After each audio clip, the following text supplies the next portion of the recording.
Welcome everybody to the Get Bit Podcast, the podcast for blurs, for nerds. If you have a fandom, you are most certainly welcome here. Of course, the host with the most, of course, myself, Black Spartan, the man to my left, your right, show guy Joe. Too hot, can't comedy. Yeah, it definitely is hot, but how you feeling, sir? Too hot, can't comedy. My lighting's weird because my overhead lights off, because if I start to glow anymore, it's still me sweating. With that being said, guys, we are a little bit older. Sometimes language does fly, but at the same time, we do try to watch it. And also trailers. Sometimes trailers we play on here may have a little too much something for younger viewers, so viewer discretion is advised. Although, let's be honest, it's pretty fun. So we do have some trailers and some news for the week. To start with, we might as well start with the marketing master genius, Ryan Reynolds, because only he can make The Bachelorette and Wolverine somehow relatable in a commercial. If you haven't seen it, well, here it is. I can't do this. Oh, no. Yes, you can. What the hell am I even doing? You're explaining to Bachelor Nation why our movie is the perfect date movie while holding this. Oh, I love the smell of sunflowers. I'm not doing either of those. Yes, you are, because you are a confident, powerful person. And 18 to 49-year-old women are super important demo for us. No cap. What? No cap. What does that mean? It's what all of my fellow Gen Zers say. Slay, FR, trauma, Genergy, 4-hour work week, quiet quitting. Look, the point is... I'm out of here. All right, stay off camera. I'll handle this.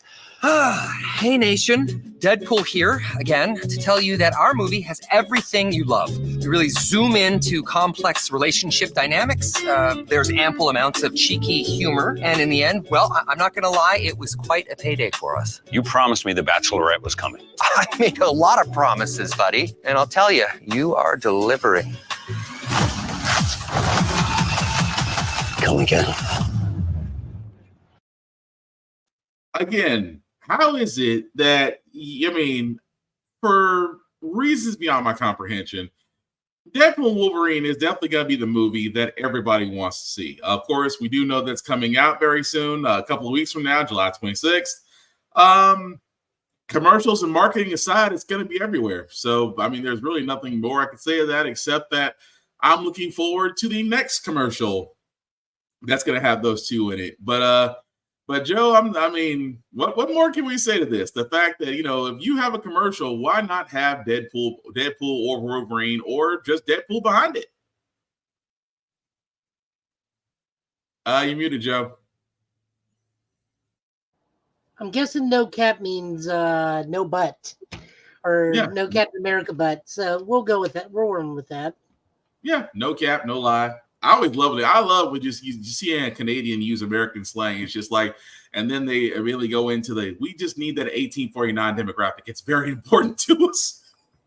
I love that part. But no, again, what more can you say about Deadpool except if you haven't seen the DiGiorno's commercial, that's out there too. But aside from that, speaking of Marvel, we do have some trailers, including I want to start before we get to Captain America and get our thoughts on that. We do got to talk about Agatha because, well, if you haven't seen her trailer for Marvel's Agatha all along, you should definitely be interested, especially if you're a fan of, let's see, what did they say? Hocus Pocus, Witches of Eastwick, Death Becomes Her, The Craft. Anyway, you'll get the references I'm talking about once you see the trailer. But Joe, anything you want to add to that before we play it? Reminds me of The Evil Dead. That also.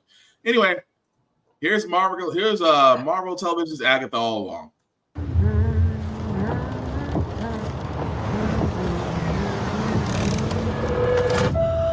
Another beautiful day.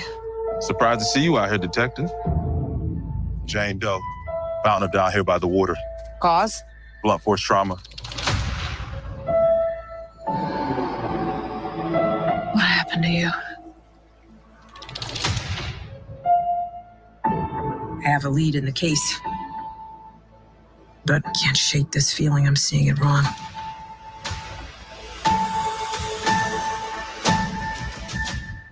Is this really how you see yourself?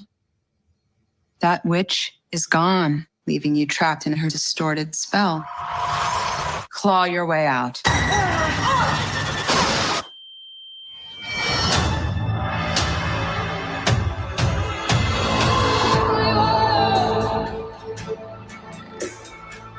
I miss the glory days.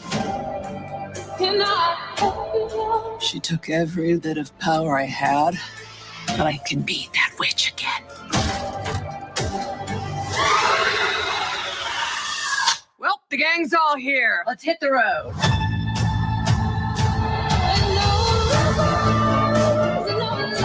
I'm gonna walk the witch's road. The road is a death wish.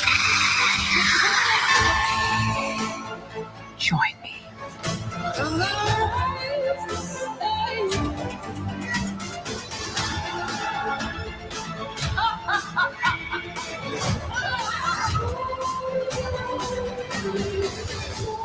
What witch in her right mind would join Agatha Harkness's coven?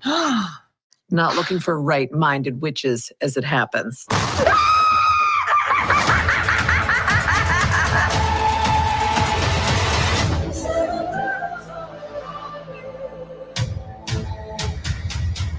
Sweetheart, you okay? Oh my God!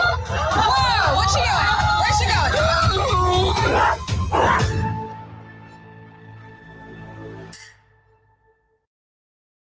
Okay, so that, guys, was the trailers for Marvel Television's Agatha All Along. As you can see, a 2-episode premiere, September the 18th. I'm hooked. And I'm going to be honest, I am so proud of Disney/Marvel actually taking risk. This is not going to be, I can put this over so nicely. It's not blue sky, happy action stuff. This is going to be kind of a darker story, and I'm okay with it because this is what we've been hoping for. You kind of have to get away from the, I'm not going to say superhero stories, but if you can tell a story surrounding a character that may not be known very well, it can be successful. Don't believe me? Ask James Gunn. He did very well with Guardians of the Galaxy. So with this, again, I mean, the references I gave, Hocus Pocus, Joe said Evil Dead. I've had others sit there and tell me Witches of Eastwick. Again, I am just looking to see what Marvel can do with a character, like I said, not very well known. However, because of her connection to Wanda and WandaVision, it does give an opening to see where her character story does go. But I'm hooked. But Joe, anything you want to add to that? Well, if we look really slowly at the trailer, the Wanda is dead. Mm-hmm. We don't know which. Well, we know which one. It's the one from not the superpowered by Chthon Wanda. This looks to be like the mom who had her 2 kids. Wanda was killed and dumped in the woods. Yeah, seems weird. I believe one of the little boy that is one of the little boys. Mm-hmm. Older. I may be mistaken about that. Being the sidekick, that kid there, although it could, I think that is one of the 2 actors that played the twins. So you think one of them could be Wiccan? No, he's most definitely Wiccan. There's no way around it. It's possible this could lead us to standard universe Wanda, because she ain't dead. I don't care how much Marvel says it. A red poof in a crumbling tower does not equal dead. This is the Marvel universe. No body, not dead. And even sometimes, even if you got a body, you still ain't dead. Yeah, I mean, come on. We all know Wanda's not dead. As for the show itself, kind of got some Evil Dead vibes where it's a horror comedy. I hope it stays that route and doesn't drift too far off into the comedy aspect of it. I want this to be kind of a funny, creepy thing. Mm-hmm. I want it to be the new Sabrina. I don't want it to be the old Sabrina series. So you want to mix the 2? No, I want it to be fully the new Sabrina. Okay, so that was on the full on horror edgy side. Yeah, horror edgy, but some comedy. Clearly, okay. Like the two aunts sitting out on the porch going "Hail Satan," stuff like that. Okay, gotcha. But I don't want it to drift over into Melissa Joan Hart one, except for the fact when her uncle was Shang Tsung. Gotcha.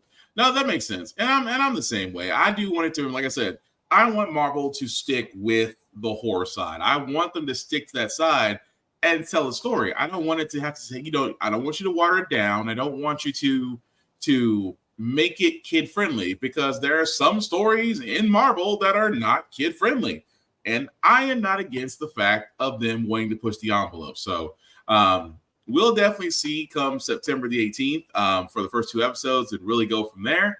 But yeah, we're looking forward to it. But the other Marvel trailer that did drop today, actually, because we weren't expecting this, and I'm talking about Captain America: Brave New World. As you guys know, Harrison Ford did actually take on the role of Ross. There were reshoots, which gave some people pause, but the trailer has been released, and I'm going to be honest. Before I play it, I'm just going to say my faith has been restored. But Joe, anything you want to add to it before we play the trailer? I really wanted Seth Rollins and the Serpent Society to be there. Didn't we all? But if you haven't seen it, guys, here's the trailer for Captain America: Brave New World. Wilson. Thanks for coming in. Well, thank you for the invite, sir. I have to admit, I'm still getting used to the new look. They said lose the mustache or lose the election. You and I haven't always agreed in the past, but I want to make another run at making Captain America an official military position. And if we disagree on how to manage this situation, then what happens? Work with me, Sam. We'll show the world a better way forward.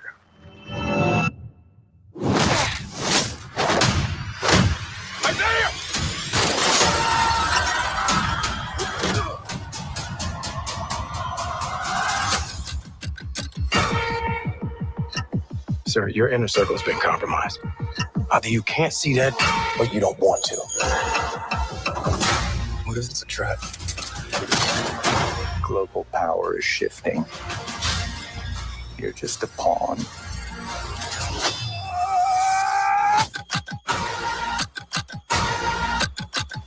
You may be Captain America, but you're not Steve Rogers.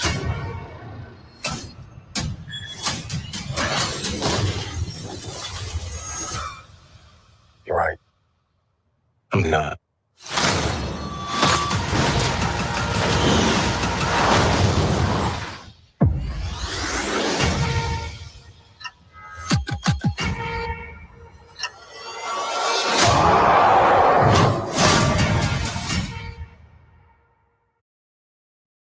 All I can say is this gives me Winter Soldier vibes, and I am not complaining.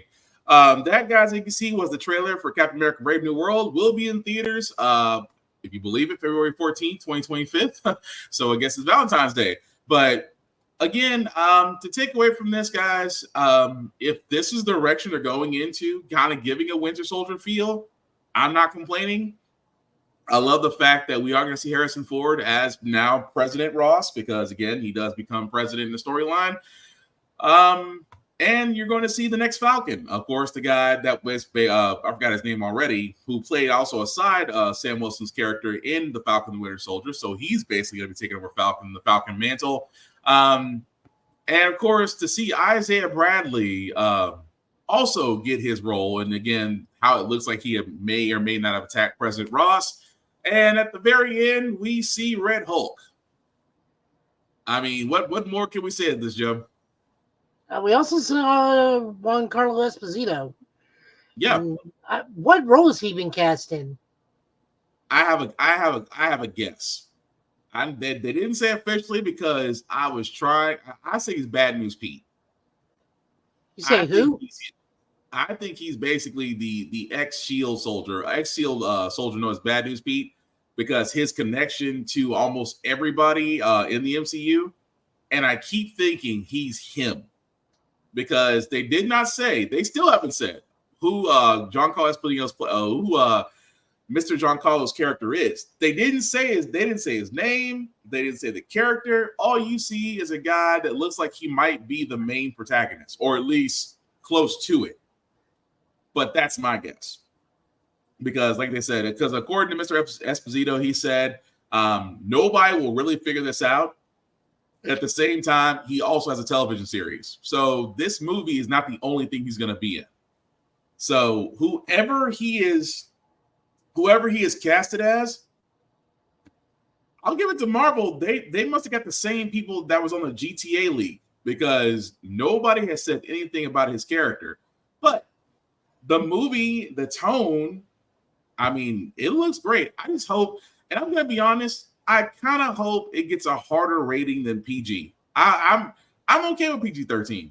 I'm okay if you even go edgier. Well, dare I say that Deadpool may not be the only rated R movie. Do I think it's gonna get rated R? No, because this is gonna basically be geared toward young adults and kids. So at most PG, maybe PG-13, maybe PG-13 is pushing it. But I mean, overall, I'm hooked. But what about you?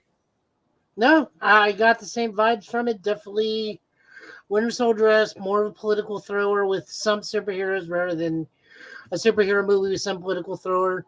It's nice we're getting to see. The one thing I don't like is Sam getting a more Steve-esque uniform, right? Moving away from the Sam uniform.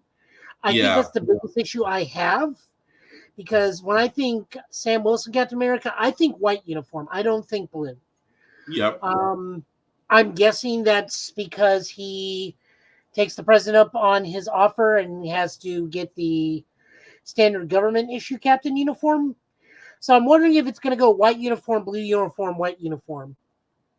And that makes me think that's what that's going to be too. Because I said the same thing. It's like, when you saw and let's be honest, it's the Wakandan suit. But still, you expected to see the white and blue suit, and seeing the more toned down overall blue suit, I agree with you. That might have been, this is us giving you the John Walker treatment in a way, without the disrespectful ass whooping. But I completely agree. I think that's where the suit comes into place, because I know the first time it was showing pictures of it, a lot of people were sitting there going, wait a minute, why are we changing the suit? So I get it. If it's a red herring, it's a red herring. If this is just a part of the story, I'm willing to rock with it. But Red Hulk, I got to ask this question, Joe. Do we think that they're going to keep it the same? That we will see Ross as Red Hulk? Well, yeah, we have to. He's there. We don't get. That's not really the option. I'm confused by the question. It's just the fact. Well, here's what I'm saying. Because do we think? I guess the better question I'm asking you is: do we think Marvel will divert giving Red Hulk's identity to somebody else? No, it's too synonymous with Thunderbolt Ross. It's too bad that Hulk is relegated to team ups. Yeah, because I do want to see the Red Hulk, Green Hulk fight. Yeah, and I use this very, very lightly because me and you always preach, never say this, but I think we deserve a Red Hulk, Green Hulk fight. I think that's something that we are owed as Marvel patrons. Yeah, I don't say that lightly, again, because we preach never say that, but but it's okay to be honest. We do want to see a Green and Red Hulk fight. We do want to see it. Definitely want to see Vietnam Cap go up against Red Hulk. I'm fairly certain we all know how that fight's going to go because of Isaiah's age and how funky his powers are, but I do want to see that fight. That'll be interesting. I mean, this definitely will lead into Thunderbolts, because I guarantee you if he remains president, he's going to all right, government-sanctioned Avengers are out, government-sanctioned team, Thunderbolts. Yeah, it would make sense, although Thunderbolts is Thunderbolts still slated to come out in 2025 or 2026? They've gone through so much stuff, I'm not sure anymore, but still, this does have will probably have heavy repercussions moving forward in the Earth scale amount of the Marvel Universe. So I have no doubt this will dovetail into Thunderbolts, and then the next movies will cover other aspects of what's going on. Yeah, I can see that. But still, it still looks good. My faith has been restored in that everybody was worried about the next Captain America movie, but if this is the route they go, I'm freaking sold. But yeah. But before we get to our last trailer, because like I said, we just had a few of them this week. Before we get into some news, into our comics, PlayStation Plus people, because I can say that now because I have a PlayStation 5. I just haven't had a chance to play it. But you PlayStation 5 people, the new catalog for July starting, these are all playable July 16th. So that would be sometime next week. The games that are going to be available on Premium and Extra, the Jackbox Party Pack number 9, Remnant 2, Mountain Blade 2 Bannerlord, Crisis Core, Final Fantasy VII Reunion, and Pathfinder. I'm going to scroll down for that one. That's too small reading. Let me just scroll down to what that one is. Thank you. Pathfinder, Wrath of the Righteous, and No More Heroes, along with Traveler Strikes Again, No More Heroes Complete Edition, Deadcraft, Steep. Wow, I haven't seen Steep in a long time.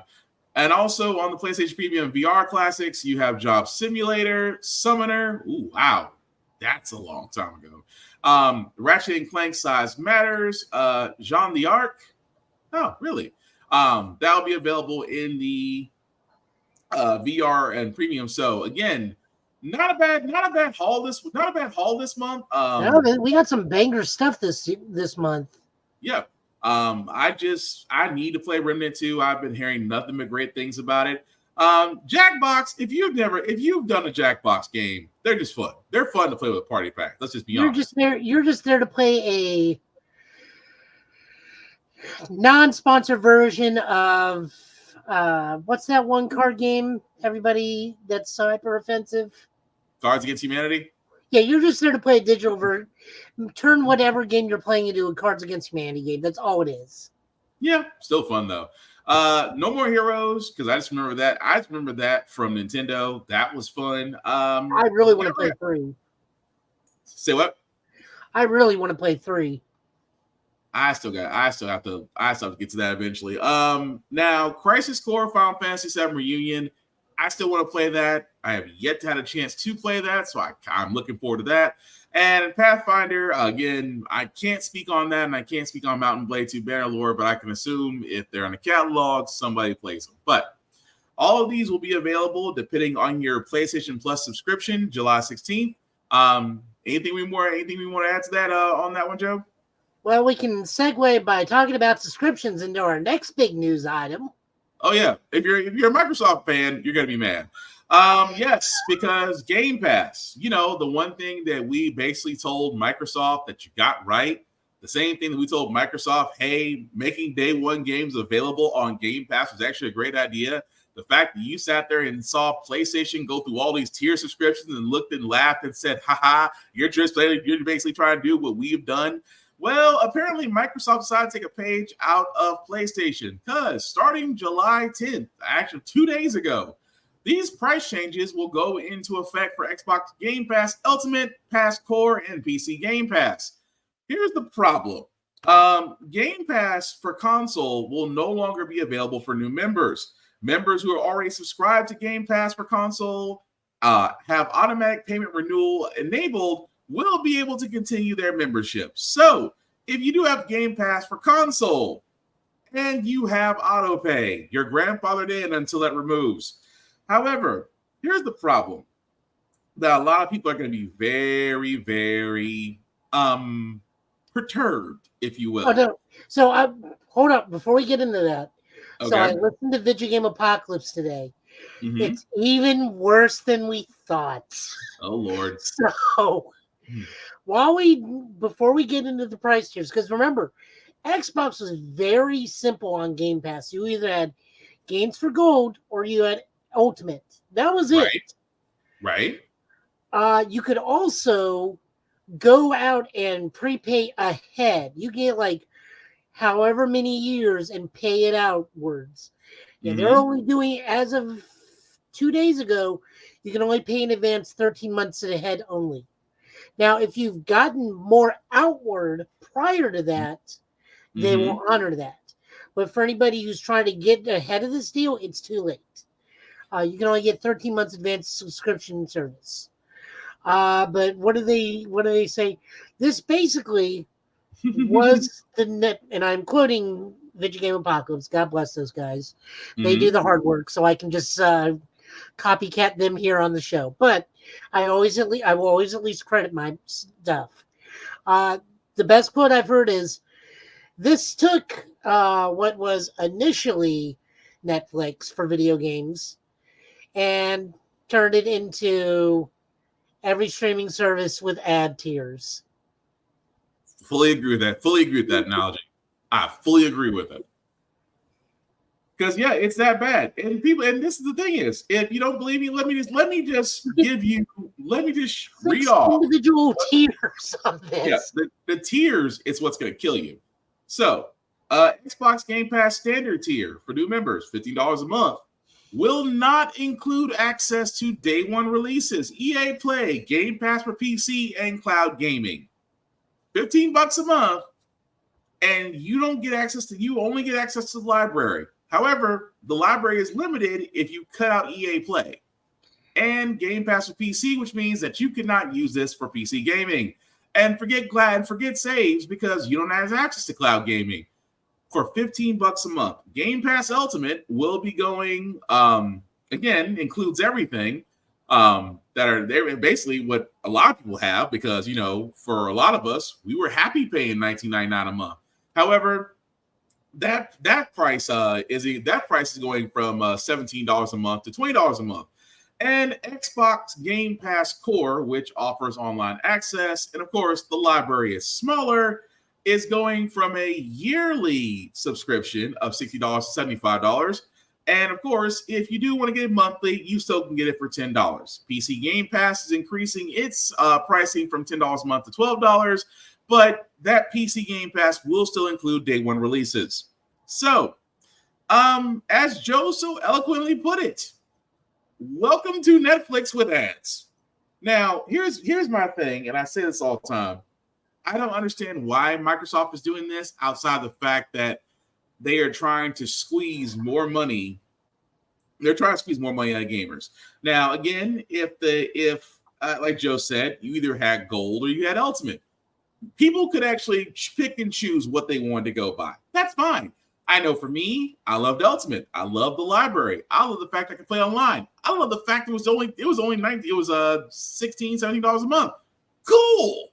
I was glad to pay that. Now, is it going to $20 a month? Will that deter me? No, because it's a $3. It's a $3 increase for Ultimate. I still get everything I want. I'm paying $3 more. Okay, fine. I'll live with it. Here's the scapegoat of it all. That initially you had day one access for standard, for core, and PC Game Pass. So regardless of the tiers, you all had day one access. Now Microsoft is sitting there saying, "Nah, we're giving you too much. We're not getting a return on our investment." And do I think that this will turn off some Xbox people? Yes. Because, well, now this is basically you trying to, and Mr. FileMax beat me to the punch. It's the result of Microsoft spending without a solid plan to recoup those costs. 100% correct. So here's some of the other things that we can gauge on that they have not said, but again, they get brought up. Let's look at Starfield. Day one and release. More people went and bought individual copies than getting Game Pass. So it did not help Game Pass move forward. Right. It barely moved the needle for Microsoft. Here's the other part there that is very suspiciously not there. Notice how they're not talking about who and who's not getting Call of Duty in this. Very much. After their Activision acquisition, and how many players were mortified that let's be honest, PlayStation players may have been mortified that Microsoft may turn this into an exclusive and basically hoard them. That's gonna be interesting. But you're 100% right. They're sitting there. What they're not saying is what we really should be concerned about. But my thing is just the fact that Microsoft, you really had a corner of the market with day one games. You really did. and you, for reasons beyond my comprehension, chose to try to squeeze that little part out, because what you're basically trying to make people do is go to Ultimate. That's the end game, if you really want to be honest. You want everyone to go to Ultimate because at that tier, if you will, you're getting the most bang for your buck out of your users. Now, I know for a lot of people that might not be what you want. That's fine. But ultimately, that's the plan. You're basically going to squeeze everything you can because, well, basically, you're a profit hog. Let's just call it what it is. Now, here's the thing. Microsoft may shoot themselves in the foot because if your day one games are, well, let's just be honest, Suicide Squad Kill the Justice League level, you might have a lot of people canceling their subscriptions. And then that might backfire on you because at least you're making your money off the Core Pass and PC Game Pass because folks are still playing the day one games. You're kind of bankrolling a lot on the fact that these day one games are going to entice people to upgrade their subscriptions. Don't think it'll happen, but that's the gamble. But yeah, I was like, Microsoft, you were meant to bring balance to the force. You were meant to bring balance, not destroy it. You were not. The other issue I think is a lot of developers really don't like day one on Game Pass because that undercuts their bottom line. Because that means no one's going to go out and buy the game; they're just going to go get it on Game Pass. And I don't know how and you know, guys, I'm going to talk. This is kind of talking out of my butt because I don't know how digital sales of day one Game Pass are actually translated to actual sales. But like, I guarantee you, probably cuts into those developer profit margins. It does. I mean, I would have to think, but also these are probably the same developers that were absorbed by Microsoft. So you know, that's also that too. But I just think at that moment, this might be a little bit of them being greedy, really. But they're banking on the fact those day one games are going to keep people enticed. Will it? Will it not? Remains to be determined. But again, dang, Microsoft, of all the things you could have done, that's what you do. Yeah, you can see why people might be slightly miffed at you.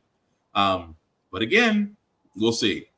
But moving right along, guys, because like I said, not a lot of news this week. We do have one more trailer, just because we weren't expecting Captain America, Brave New World.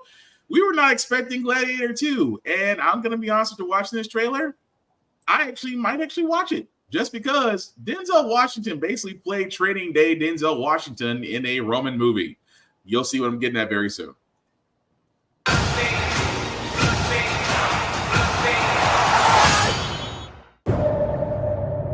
I remember that day. I never forgot it. That a slave could take revenge against an emperor. Where were you born? I don't know. I never knew a mother nor a father. You will be my instrument. Who are you?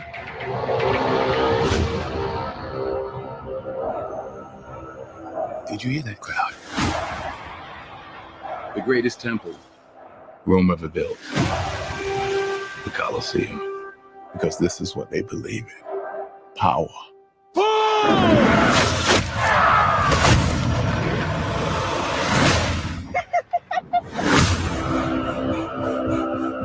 General Acacius, there are victories yet still to come. Rome has so many subjects, she must feed them. They can eat war.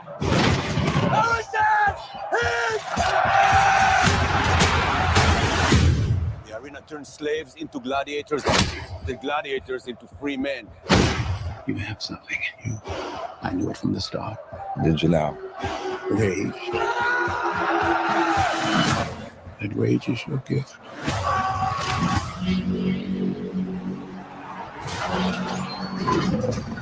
This is about survival! Survive! Hold together, and when it charges, break for the wall.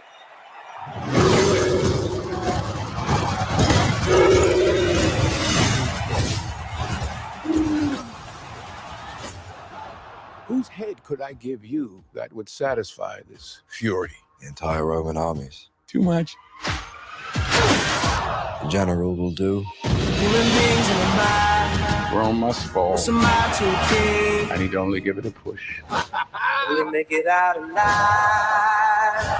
All right. Tears on the mausoleum floor. Blood stains the Colosseum door. This ring belonged to Maximus. Now I give it to you. What is the dream of Rome? Blood stains. People are not free. I was owned. Now I will control an empire. I will not waste another generation of young men for their vanity. Strength among us! This our Rome treats its heroes! Tears on the mausoleum floor. Blood stains the Colosseum doors. The gods have spoken!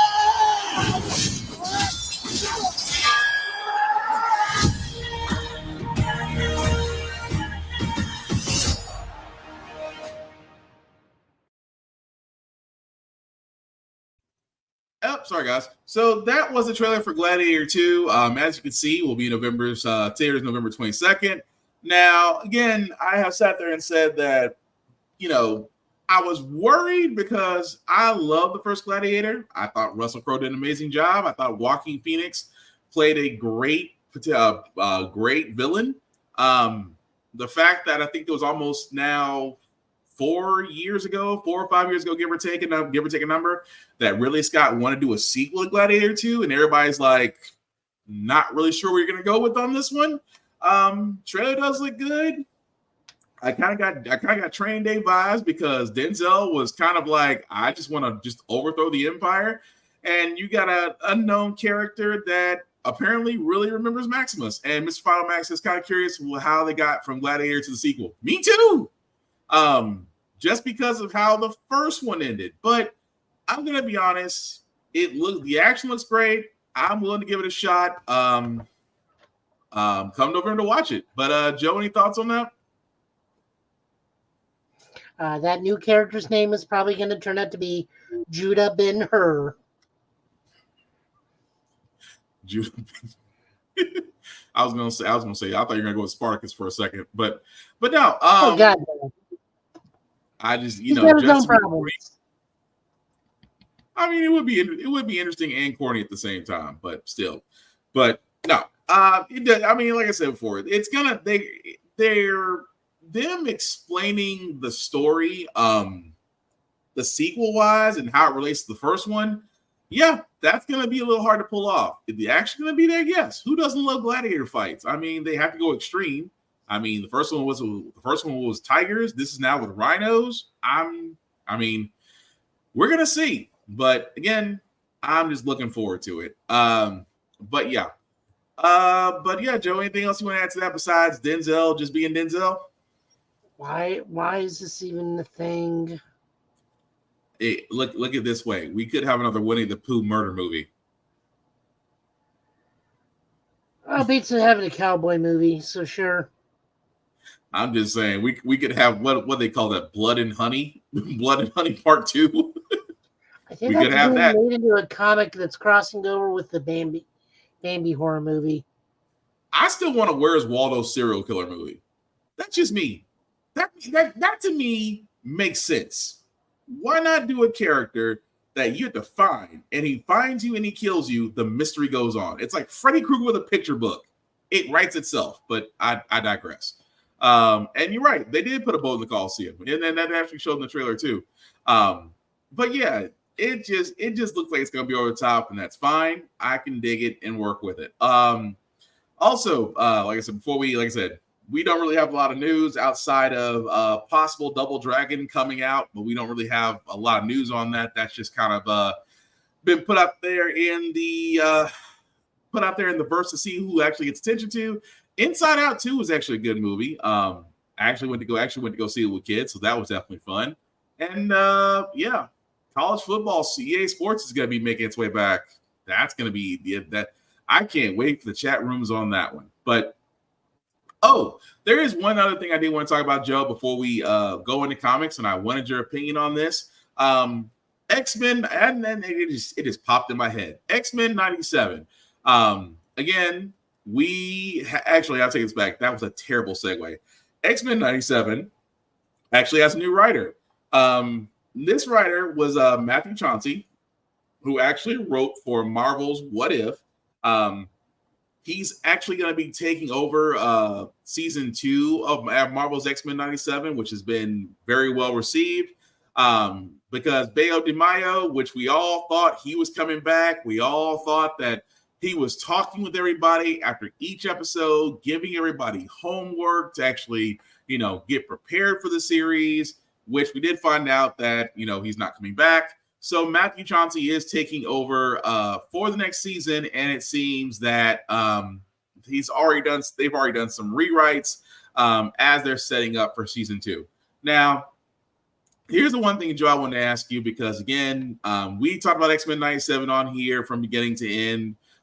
We both thought it was great.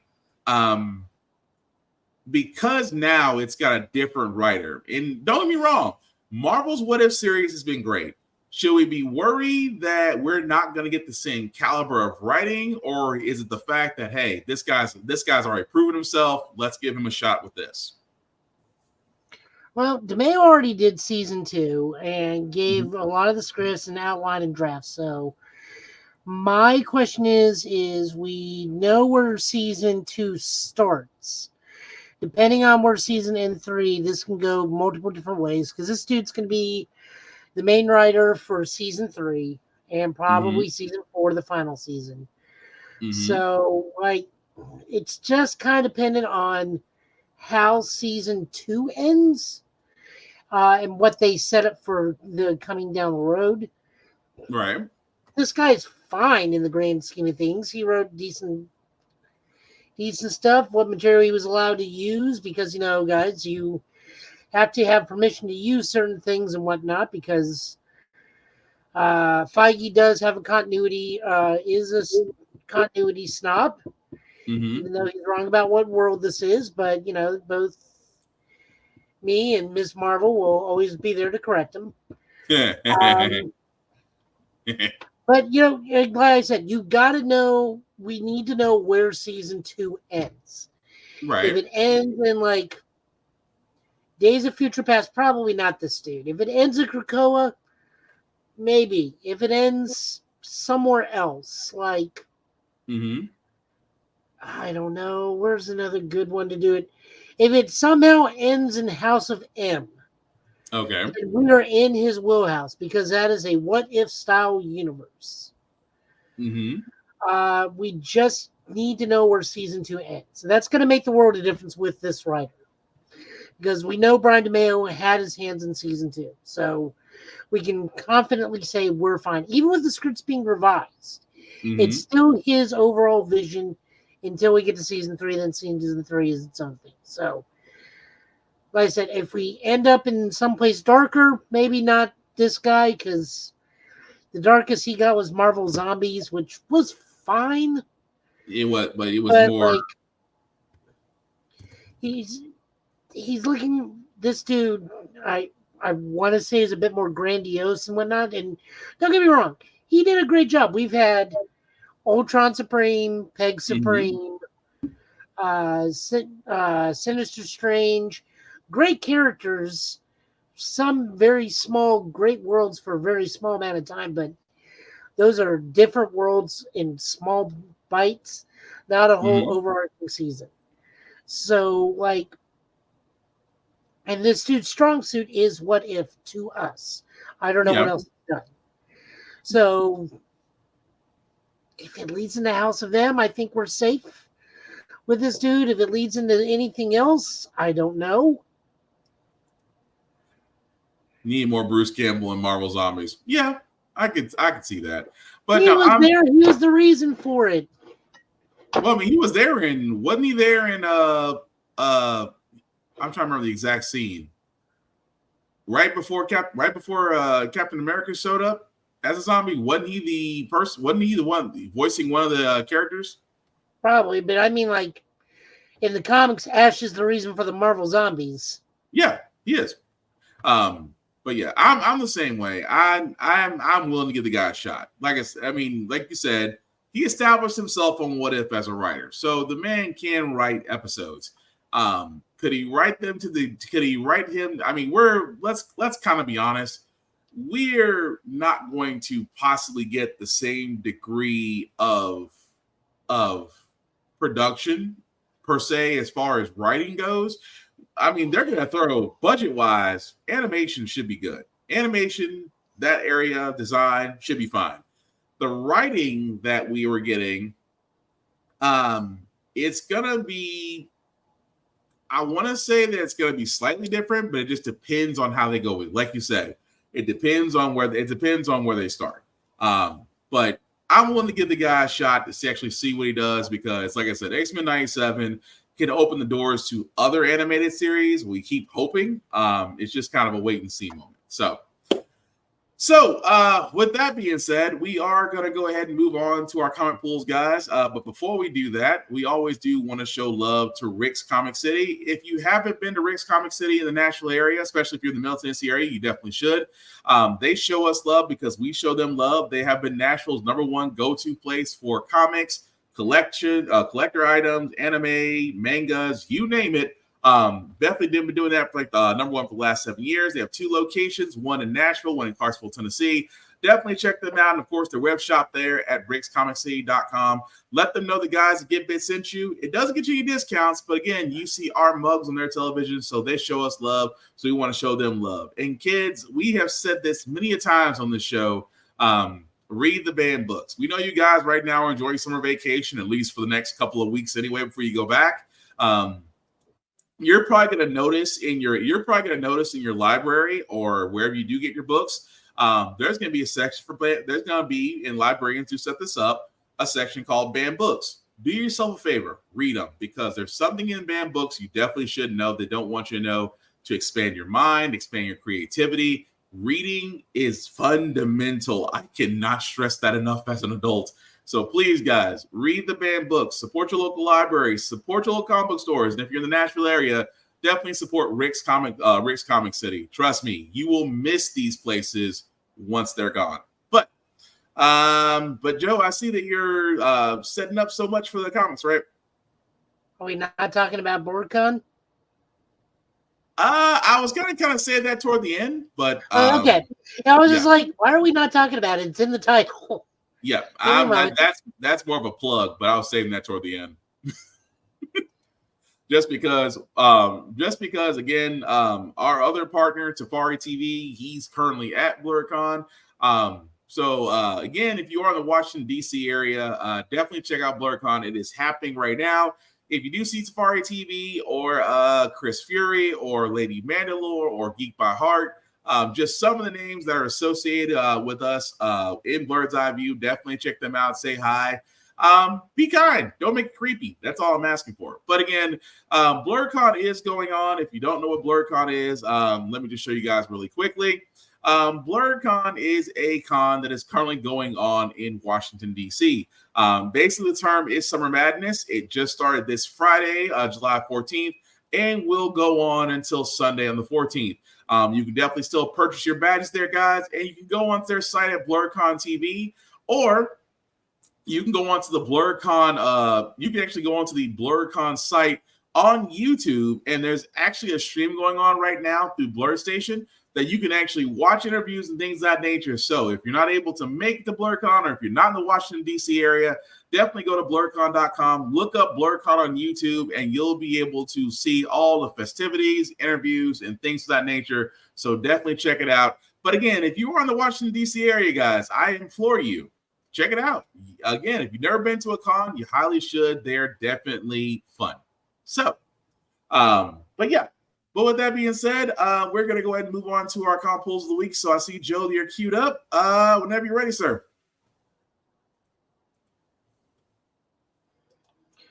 First off, we got Absolute Power, written by Mark Waid, art by Dan Mora, and letters by Alejandro Sanchez. This is the big summer event for DC, which turns out to be very akin to a Marvel event when you read it. Basically, Amanda Waller is finally putting a stop to all superheroes as she deems everybody a threat because she's just so tired of being rewritten by the Crisis. We don't even know if she's the Viola Davis or the dancing isekai version of Amanda Waller anymore. She doesn't even know. Just when I thought I got that out of my head. It's not my fault. That song is a banger. Just when I thought I got that out of my head. Such a great song by Dad. So she's deploying AI news media to make the superheroes seem like they've gone nuts and started massacring general populace. Meanwhile, she is putting out Task Force 7, which is version of power draining Amazobots, and just slowly picking off Justice League and the Justice Society. Pretty much the Earth's superhero community nullifying their powers, and then imprisoning them. And it's really good, but for whatever reason, and this is how good this book is, even though I do say it's a Marvel thing. In Marvel, this is issue 1 for this event. In Marvel, this is issue 4 of 6, where things get real bad right before the heroes turn these things around. In DC, this is issue 1, where things get real bad, and they're only going to get worse, probably. Yeah. Although I will give it to it. I will give it to how they're setting this up. The fact that she literally has arguably three of the most powerful beings, and yet she has them under her control. I'm not going to say who because I don't want to spoil it. I highly recommend that you guys do read Absolute Power, because I did not see this coming on how they set this up. Although if you really look at the picture that Joe's putting up there, you kind of can see 2 other characters right there that are basically under that, have something to do with it. But again, I do like what they're going with this. I do like where they're going with this so far. The only thing I will say is that one DC character is hard to believe as far as their position in the story. I will just leave it at that. Plus, it's Dan Morrow doing God's work with art. Yeah.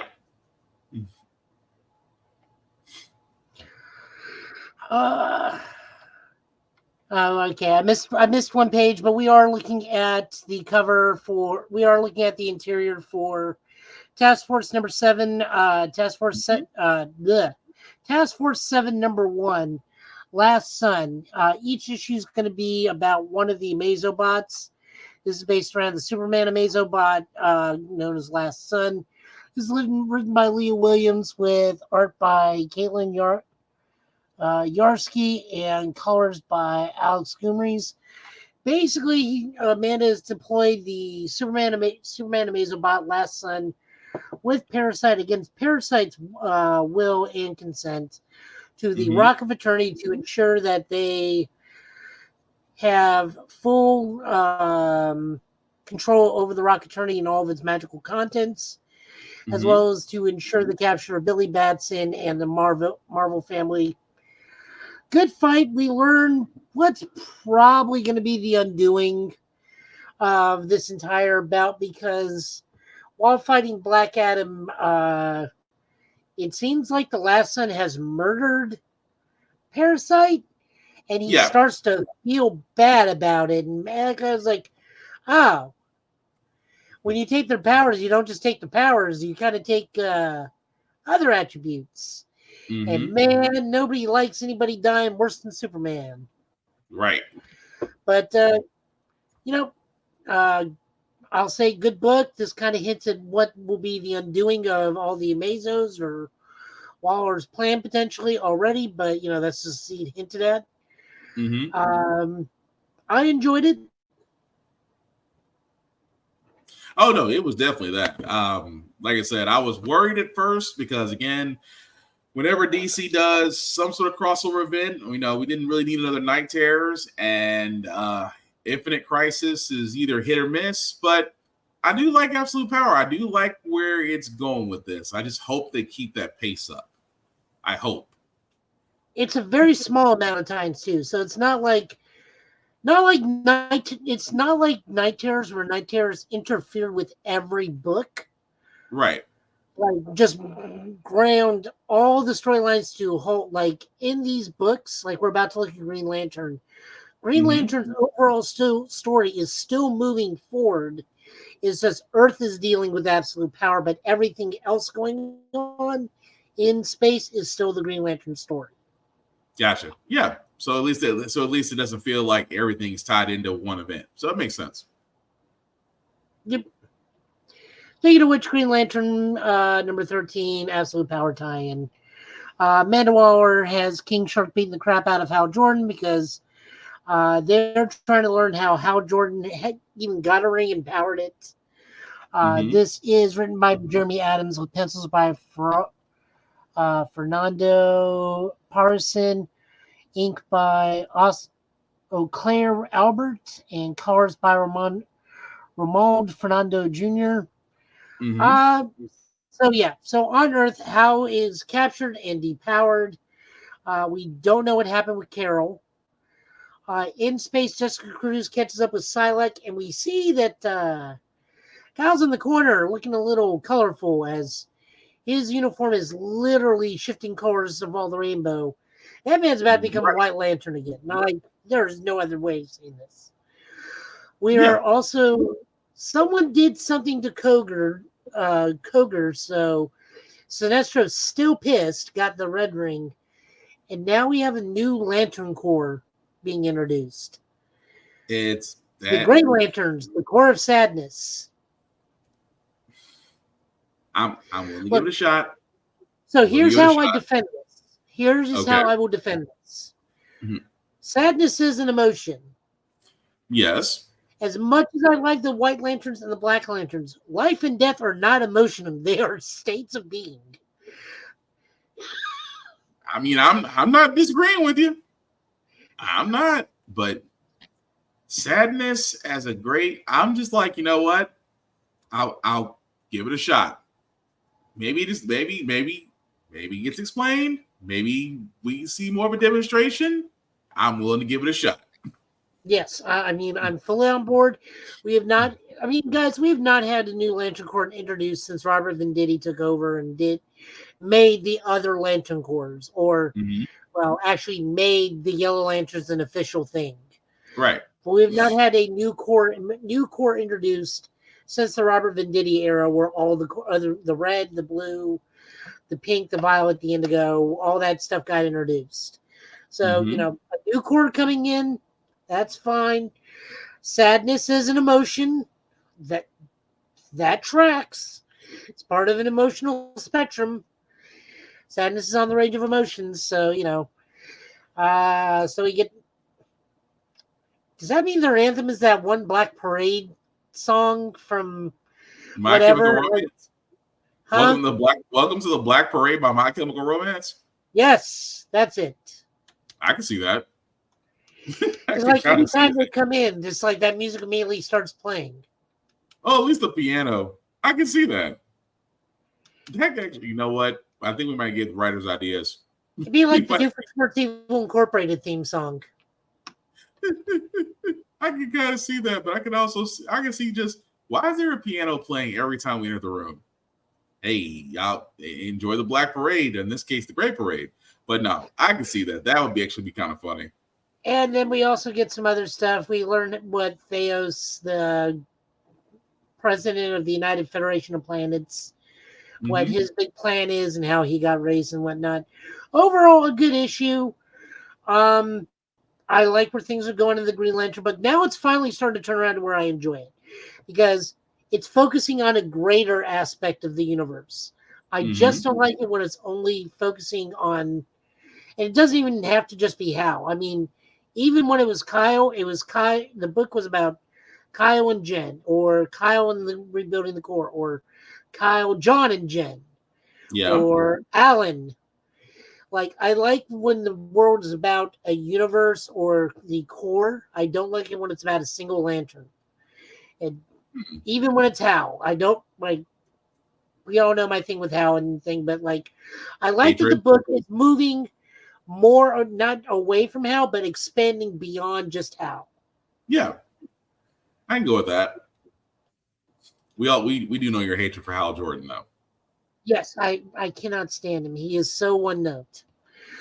Moving over into Marvel, we are looking at The Life of Wolverine. This is written by Jim Zub with art by Ramon Box and colors by Java Tartaglia. So we are looking at a new continuity line for Wolverine. It tells you from how his whole life has gone in the Marvel Comics. We usually do not look at Wolverine books because I am one of those few people that looked at Wolverine during the 90s like he is oversaturated. I do not care for the small, pointy, stabby man. This was not a contrarian take. It's just one of those things like he insists upon himself. Over the years, unlike Hal, I've grown to appreciate him because he's become more nuanced of a character. Yeah. They made him more than just stabby man, get mad. I mean, well, yeah. I mean, when you talk about Old Man Logan and then his time in Osaka and then, well, different aspects. So, yeah. Which is the other super cool thing about this book is if you go to the back, there's a full glossary that tells you what issues of the Wolverine comic were discussed or depicted in this episode. So you can go to your local comic store, go to the dollar bin, go to the back issues, find those issues, and read those stories. And some of them are pretty good. That is probably one of the greatest ways I've ever seen a comic book go help out a new reader and help out your local comic book store ever. It's just like, oh, did you like this time when he was fighting with Captain America? Go read these issues. Right. Which it does help. Oh, yeah. So imagine, like I said, that just having a roadmap is always a great thing for reading. Especially for stories that when we tell people, of course, me, Joe, and others, we tell them like, hey, that was a story that actually happened, and we can literally recite to the issue number. It's not because we're not considering ourselves authority figures. It's just the fact that we want to point you guys to the same things that we read. So that way you get to actually read it at your own pace. So again, I love the idea that being back there at the same time, it does guide folks on actually reading the story versus not knowing, because again, there's a lot of great stories out there. Oh yeah. Moving on over, we have X-Men Blood Hunt Psylocke one shot. This is written by Steve Fox with art by Lynn Yoshi and colors by Ruth Redmond. Guys, this is just Psylocke and Jim Crow right after, not the Marauders, the Zeb Wells team, Mr. Cinder's team after Psylocke and John Greycrow kind of like get into a relationship and leave the team. At the end of it, they go to Japan and then they fight vampires. That's all this is. This is let's fight vampires and yokai and the smiling woman in Japan. That's all this is. It's not bad. It's beautifully done. It's got good yokai lore, but at the end of the day, this is let's fight vampires in Japan. Pretty much. But still, it still was a good read. And the fact of I can't remember the guy's name to save my life, half metal, half guy. I can't remember his name to save my life, but loved his take on everything. Like, yeah, I'll stay here with people. You deal with the smiling slit half snake lady. Just that was funny.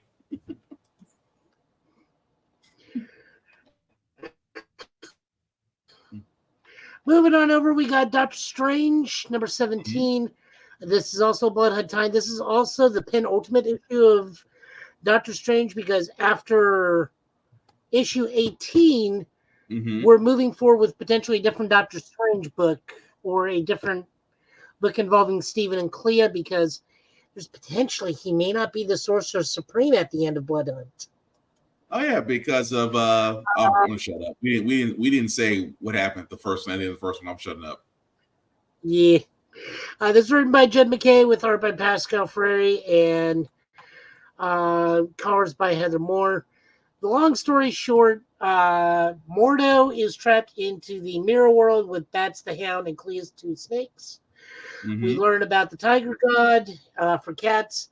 So clearly there must be a dog god. So the goodest of boys gets its god, and Bats gets to become the goodest of all boys and save Doctor Strange, who somehow removing the spirit of Steven's brother also cures his vampirism. Dog power. I'm gonna go with magic. I'm gonna go with dog power, dog god power, and magic. Yep. And Baron Mordo just being the biggest A villain because, and I don't mean like A is like shorting for like, he's just being like the paramount villain of like, I have saved Strange because only I can kill Doctor Strange. Yep. That's Mordo to a T. He's like, let Strange know he owes me. Wait, where are you going with that? What going with what? just let Strange know I've saved him. It's just you didn't do okay. That's still funny. Yeah, that's pretty much what this issue was. It wasn't bad. It's fun to see Bats get like his biggest payoff ever because Bats the ghost dog is probably one of the best new additions to the Doctor Strange universe. Is this a really good issue? I'm going to be completely honest, not really, because it is so out there, and they really needed just a quick write out of how to get Steven to not be a vampire for obvious reasons moving forward. That they never really solved it. But it was funny. I mean, it was hilarious. Like the goodest of all boys is how you cure vampirism. But I mean, if you want to read it, it's fine. It does tie into Blood Hunt very loosely and abstractly, but still it does. And we'll see what happens in the next issue on this one. So, moving on over, we got Moon Knight #0, The Fist of Khonshu. This is written by Jim McKay with art by Alejandro Capuccio and colors by Rachel Rosenberg. Okay, guys, so this is pretty much a primer that gets you caught up with all the Jed McKay series and sets you up with what's going on currently so that in September when Moon Knight starts back up, you're caught up. But this is a book that's used to get you caught up, or this is also serves as a great jumping in point for new Moon Knight readers. That's what this book is. Which it was a good introduction, especially of everybody currently with the Midnight Mission, and then eventually, still talking. It's almost as if Khonshu's kind of doing how can I put this ever so nicely? Khonshu is giving just a current where are we now in the Moon Knight story.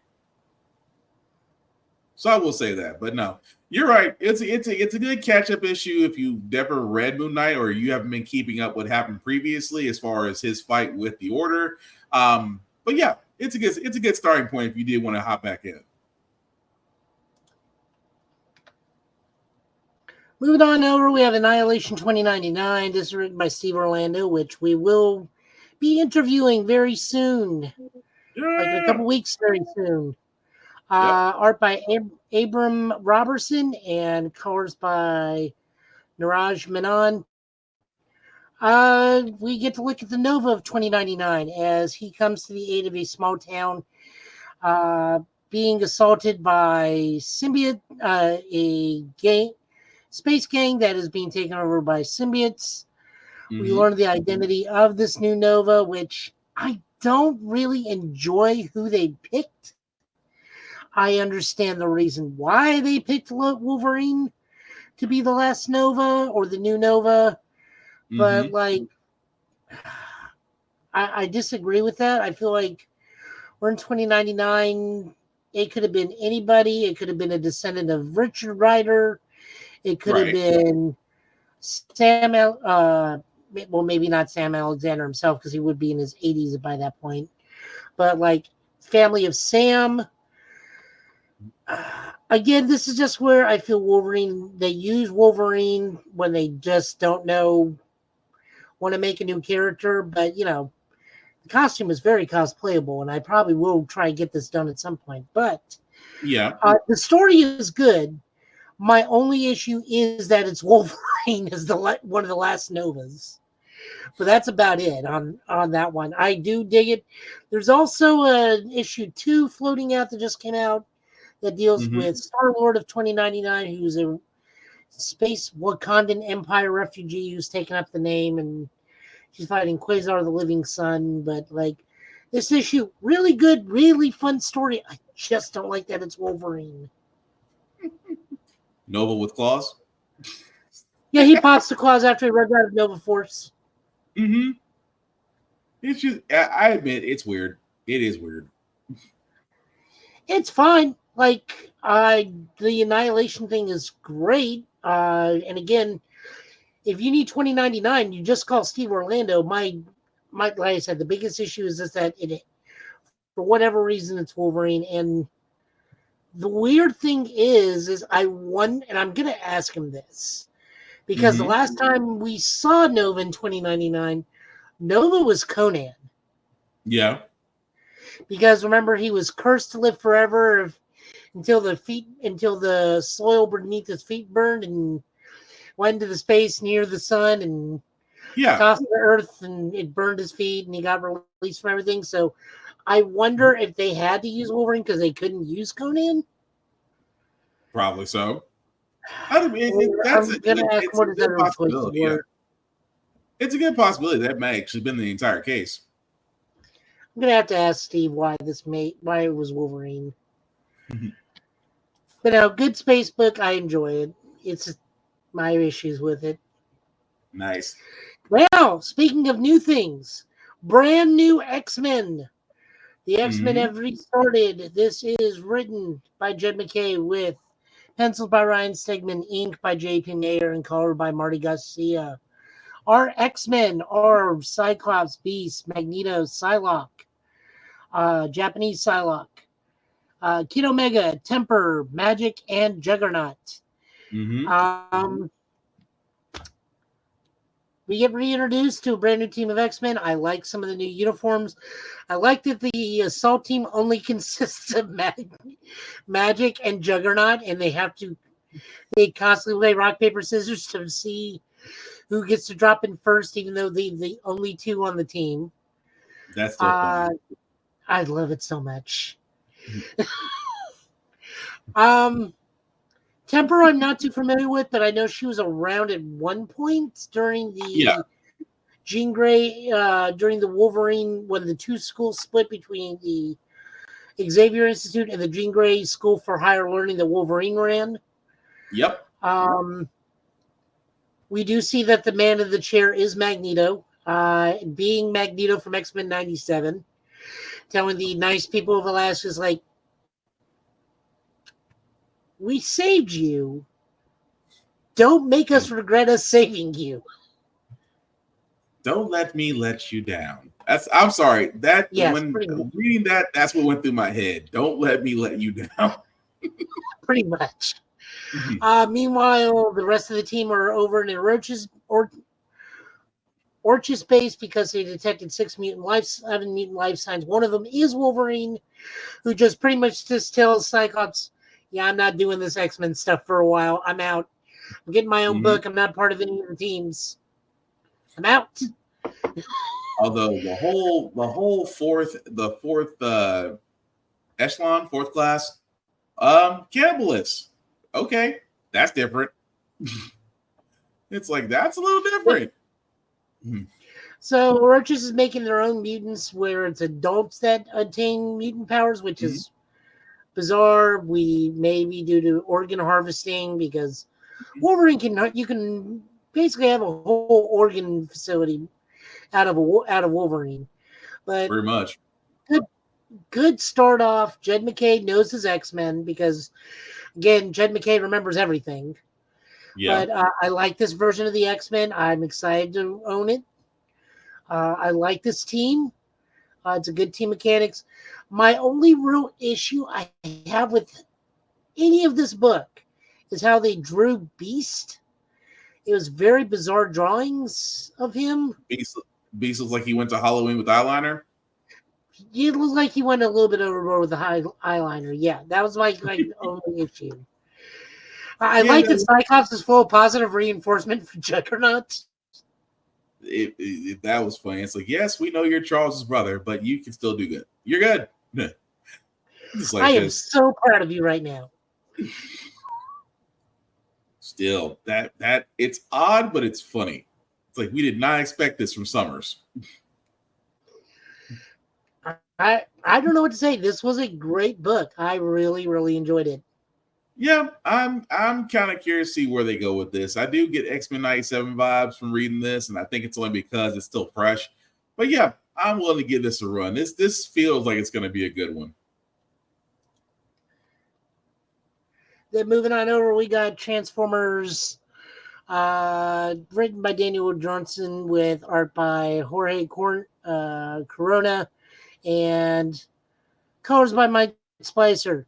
So let me tell you about how horrific Shockwave is, and why there's Lucifer, there's Satan, and then there's Shockwave. Go ahead. I just like you laughing at this because you know I'm right. Mm-hmm. Go ahead. I've been making this joke for a while, but this issue illustrates my point on why Shockwave is worse than the devil. So the Autobots have finally found a steady way to repower their unit, repower other people. Mm-hmm. They break the news to Wheeljack that they lost Ratchet in another fight. Other things are happening. Decepticon land, they're also finding a way to power their other friends back up. I feel really bad for Ravage. I really do, because Soundwave is like, great, we can repower and restore and repair everybody. We can get Ravage. And Shockwave just takes Ravage's body and is like, you can do better. We can make you new Decepticons, and like starts taking Ravage over to a metal grinder to be recycled. I'm like, this is how they get them to turn. This is how Optimus gets Soundwave to turn. He finds a way to fix Ravage. That's like still everybody is just like crapping on this poor Panther cat. It's still messed up. He's like, he had great intentions, but I'm like, not the way you want to go about it. We also learned about Beachcomber, who is much like in the actual G1 cartoon. Total pacifist, got taken out early in the fight, just decided, you know what? If everybody's asleep, they're not fighting, meaning I get peace and time. So he's basically been on Earth all this time and has Astro Train weighed down by chains, who Astro Train is in this weird spot of, I feel bad for him because he doesn't want to do any of this. But at the same time, he will kill Beachcomber if he gets the chance. Pretty much. He even sympathizes with Spike. It's like, look, I'm only doing this because I got roped into this because I want to be told where Megatron is for revenge. I actually have nothing against you. It's like, this other guy, though, I will kill him if he slips up. Like, I will absolutely murder him. You got to admire the honesty, though. You have to admire, it's like, I will take him out, but I got a reason. You're all right, though. Meanwhile, back to Shockwave. He was like, look at the whales, look at the life of the ocean around us and its majesty and everything. I got a giant tube feeder right over here that's going to mulch them and turn them into living energy. And and then you see him turn it on, and blue sperm whales and every sea life being sucked into it and immediately mulched to make energy for everybody. Make energon, right. Still, wow. It's like, and there's Shockwave. Meanwhile, Optimus, Ultra Magnus is back. They somewhat repair Ultra Magnus. Alita One's back on Earth, is now on Earth. They're trying to figure out how they're going to rescue Cliff Jumper and Jazz. And to that point, I'm like, I think it's too late for those two. When they find them, bad things will happen. I'm just gonna leave it at that. Just gonna You leave know, it the at poor that. Combaticons, too. I even feel bad for the Combaticons in this. They're like, I think it's Onslaught and Brawl, and Brawl's lost close to his lower half, and their Onslaught's like, once we get you back to Cybertron, we'll fix you. By the way, Shockwave has installed Cybertron in orbit around the moon.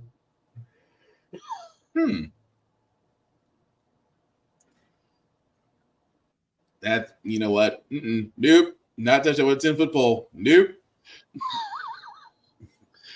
Again, this is a wonderful issue and only reinforces why Shockwave is worse than the devil. What did you think? It was interesting because I did get the idea that they were trying to cover some gaps, but you know, the moment you said Shockwave was worse than the devil, I was like, I know exactly the part you were talking about. But no, overall, it was a good issue. I'm going to give it to him. I was a little bit worried as far as it was going to reach a lull in the story, and it has not.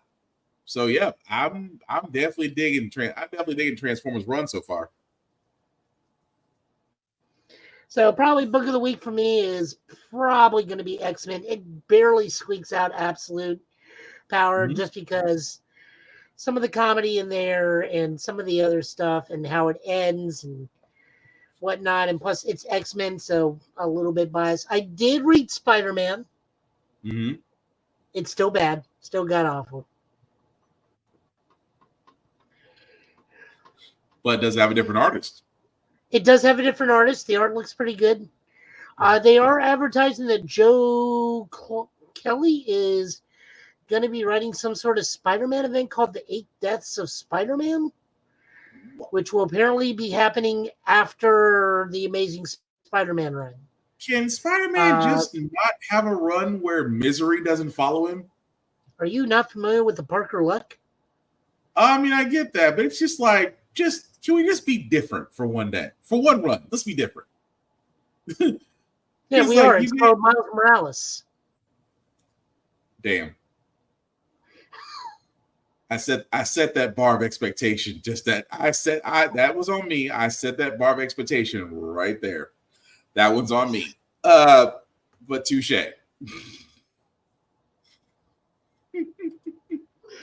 But no. I also read Bailey the Spider Boy. Again, that character insists upon himself, but it's fine. We get to see Japanese Spider-Man for a hot second. They still doing advertising? He's still advertising? He still tells people him and Bailey switch, so Bailey's tripping through the multiverse. I think they're getting ready to say is like, oh, Bailey is over here in this world, not in our world. He's literally in the world next door. But for whatever reason, he falls into Japanese Spider-Man's world where he's piloting Leopardon. And it's like, it's the greatest thing in the world. How do I use the sword? Just say the name of the sword. And then he murders him. He's like, oh my God, I killed him. Did he have a family? Is there anybody I got to contact? It's like, Japanese Spider-Man just goes like, no, he's a monster. They like pop up once a week. We don't mourn these things. They're made from an evil organization. That's still funny. Oh, Japanese Spider-Man. Anyway. But thank you, Joe, for the comic book pool, sir. But as we wrap this up, you want people to know where you're doing and what you're if you've got something going on, or are we back on Show Guy Joe? How we doing? Tafari and I have posted something on Show Guy Joe. We're watching Ultraman stuff because Tafari is, as of the 58th anniversary of Ultraman, which actually was Wednesday, watched his first Ultraman. So he got exposed to that. You can go see that video and reaction there. We're either going to watch Ultraman Arc episode 2, or we're going to watch the first episode of Ultraman Blazar, which I call Caveman Ultraman, because he is Captain Unga Bunga in that series. Nice. And we'll see how Tafari likes that, but he's enjoying it. So I'm glad we can move forward with that stuff. I'm playing Monster Hunter religiously right now. Also some Zenless Zone Zero, not a bad game. Just saving up, hoping to get the pools I want. Not the ones people you're going after, because I don't care if you're S rank or how great your game makes your game. If I want a different character, I'm going to try for that one. Other than that, no, I've just been on there. Show Guy Joe for YouTube, Joe Italian last name for Twitch, Joe Italian last name for Twitter. I'm talking to some fun people on Twitter now. It's fun. It's nice. Learning things I should learn. Oh, and also, Joe did mention during the comic book pulls that he will be interviewing. I'm sorry, what was the guy's name again, Joe, that you'll be interviewing? Orlando. If you don't know who he is, one very, very important in the comic book world. At the same time, also gives great deals on comics. As you know, Joe told me when he was at the con. So again, want to give him a shout out to that. And of course, can't wait to see his interview with Joe and Tafari come this August. We'll definitely be on our Give It podcast show and also on Short Guy Joe as well. But I'm sorry, Joe, I didn't mean to cut you off. Anything else you want to do? Anything else you want people to know about? I'll be with the Ghostbusters almost all month. We're going to be at the Brick Festival tomorrow. The Lego, not Lego, but like not quite Lego Festival tomorrow. Over the fairgrounds. Block something? Block Festival or something like that? Yeah, Building Block Festival. Because it's definitely not Lego. It's the other stuff. Yeah. So I'll be there with them. The Nashville Horror Con is coming up. McFoley will be there, which is the only reason I'm going. The Gallatin Comic Con, I'll be there because that's got the Henry Winkler will be there, so I get to go meet the Fonz. Hey. Nice.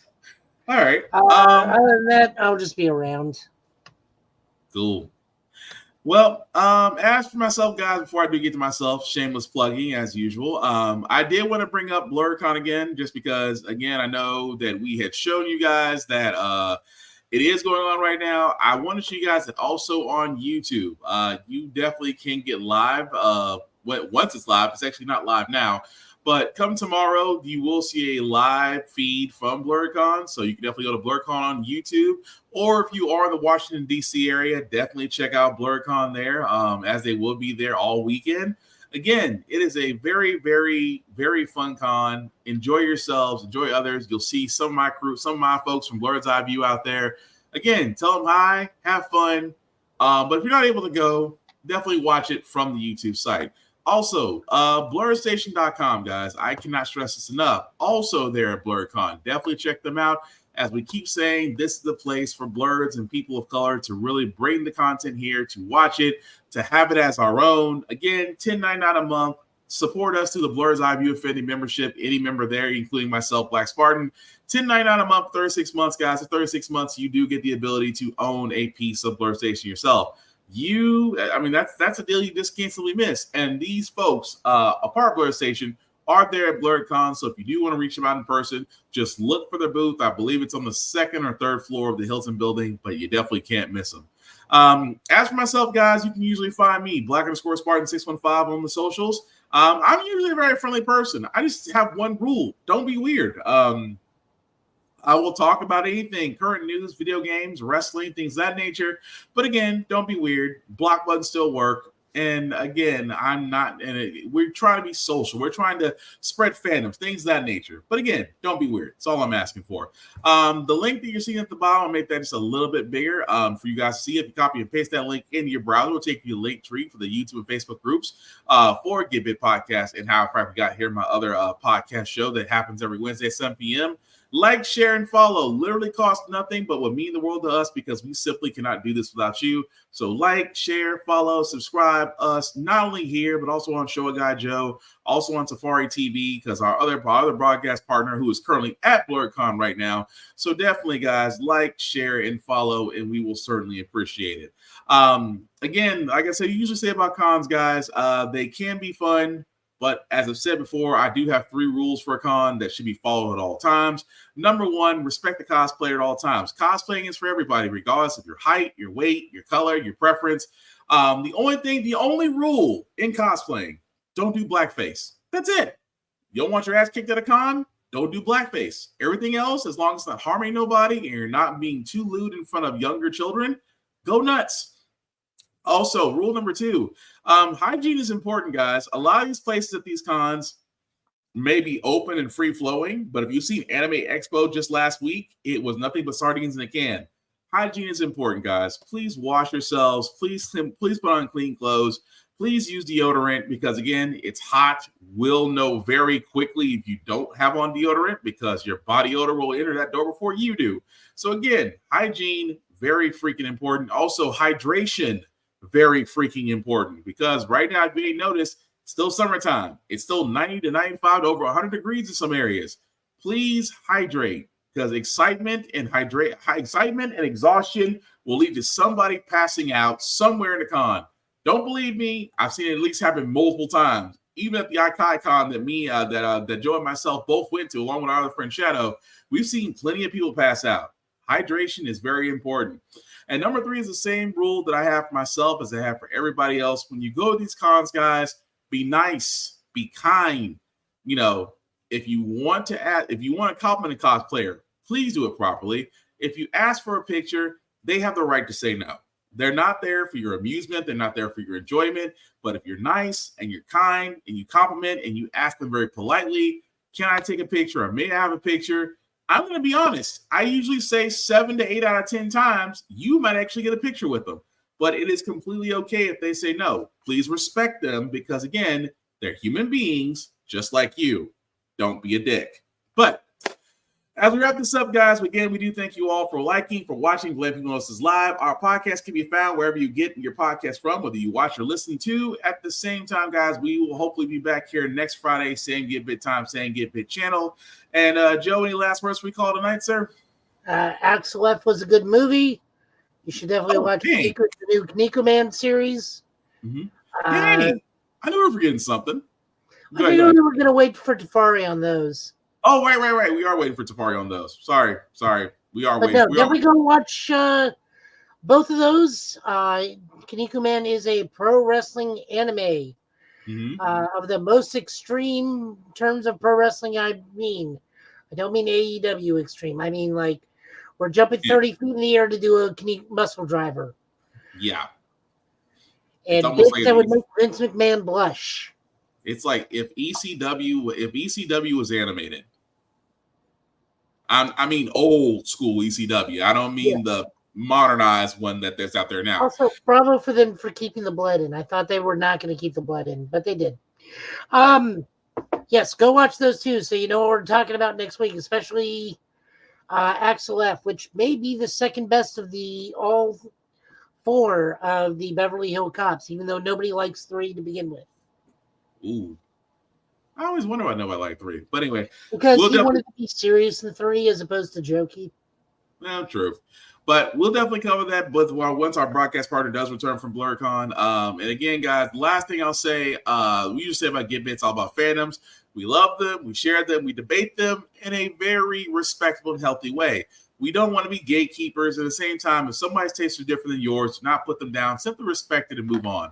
The thing with fandoms is they are meant to bring people in because we love them. We talk about them. We want other people to experience the same joy and love that we have. Same way with cons. Simply put, guys, share, be kind, be nice. If someone's different from you, that's cool. If Sailor Moon can beat Goku in a battle, let it go. Simply put, don't be a dick, and we'll all be cool. Thank you all for watching, guys. I've been Will. He's been Joe. This has been the Get Bit Podcast tonight. Again, please hydrate. Please stay safe. I know with the hurricane situation, a lot of people are kind of without power. I know right now with the heat going on, please hydrate. Take care of yourselves. Look out for each other. And we'll see you all, guys, again next Friday. Peace. Later.